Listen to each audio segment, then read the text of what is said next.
Lok Sabha budget సమావేశాలు జరుగుతున్నాయి. ఇది ఓట్ ఆన్ అకౌంట్ తాత్కాలిక బడ్జెటే.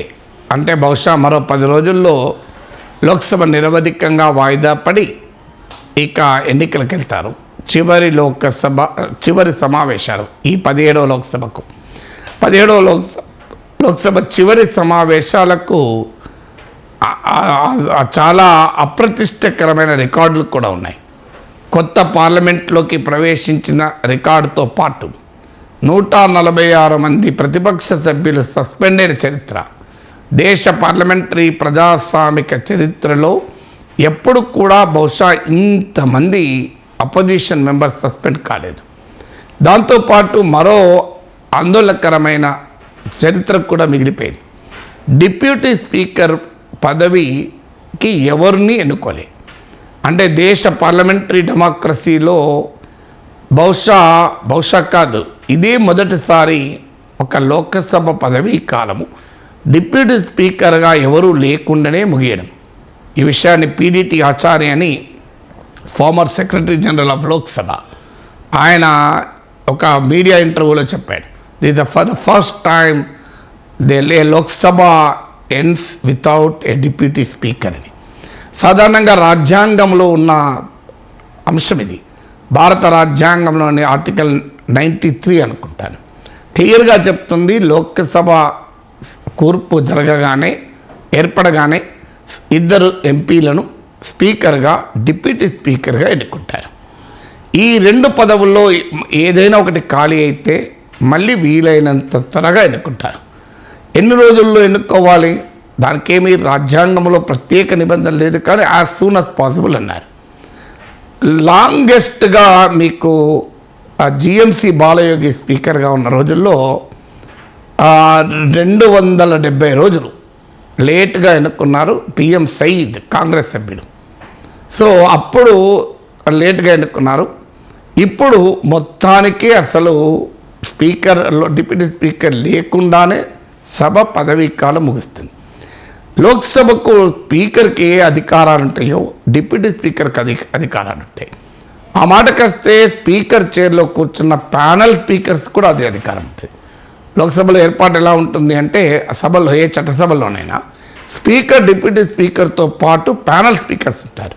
అంటే స్పీకర్ 10 మంది సభ్యులను ప్యానల్ స్పీకర్స్గా కూడా నియమిస్తారు. సో వైఎస్ఆర్ కాంగ్రెస్కి చెందిన మిథున్ రెడ్డి ప్యానల్ స్పీకర్గా కూడా ఉన్నాడు.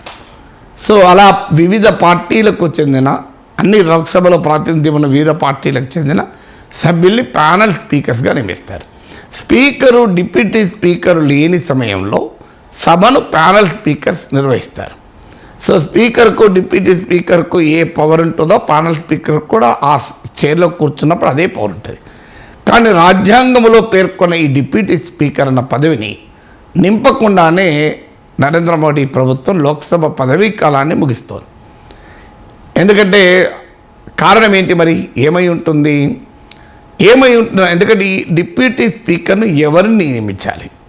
ఇక్కడ మళ్ళీ రాజ్యాంగంలో ప్రత్యేకంగా ఏం లేదు. కానీ ప్రజాస్వామిక దేశాలు ఎక్కడైనా రాజ్యాంగాల్లో ఏమున్నది అన్న దాంతో పాటు నెలకొల్పబడ్డ సాంప్రదాయాలు ఏంటి? ఇప్పుడు బ్రిటన్ కాన్స్టిట్యూషన్ అయితే లార్జ్లీ రన్ బై కన్వెన్షన్స్. అది ఏమీ ప్రత్యేకంగా లిఖితపూర్వకంగా ఉందా లేదా సంబంధం లేదు. మన దేశ constitution at least very elaborately written constitution, చాలా సుదీర్ఘంగా లిఖిత రాజ్యాంగం.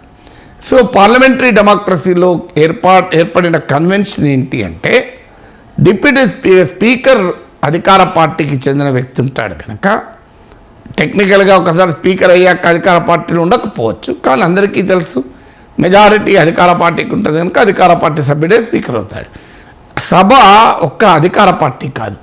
సభ అంటే అధికార ప్రతిపక్ష పార్టీలతో కూడింది సభ.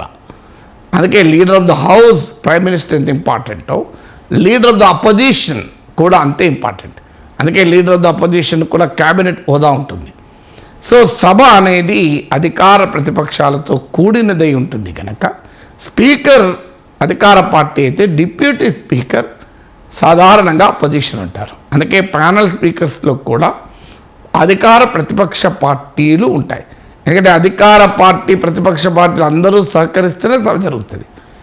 ఆ డిప్యూటీ స్పీకర్కు ట్రెడిషన్గా అపోజిషన్ మెంబర్కి ఇవ్వడము నెహ్రూ కాలంలో మొదలైంది. 1956లో సర్దార్ హుకుమ్ సింగ్ అనే శిరోమణి అకాలీదళ్కు చెందినటువంటి సభ్యుని కాంగ్రెస్ ప్రభుత్వం 1956లో డిప్యూటీ స్పీకర్ చేశారు. అయితే ఈ సాంప్రదాయాన్ని అడపాదడప ఉల్లంఘిస్తూ వచ్చారు. మరీ ముఖ్యంగా నరేంద్ర మోడీ అధికారంలోకి వచ్చాక ఏనాడు ఈ సాంప్రదాయాన్ని గౌరవించలేదు.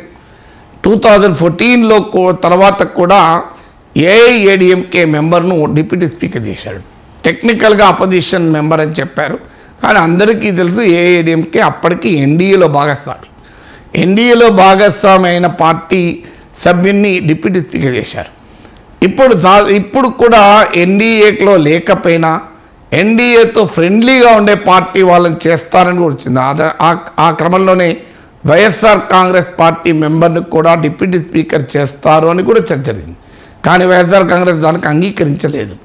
సో అందువల్ల ఆ అపోజిషన్కి ఇవ్వడం ఇష్టం లేక రాజ్యాంగంలో పొందుపరిచిన ఏర్పాటు పట్ల కూడా బేఖాతరు చేసి డిప్యూటీ స్పీకర్ లేకుండానే లోక్సభ పదవీ కాలం ముగుస్తోంది.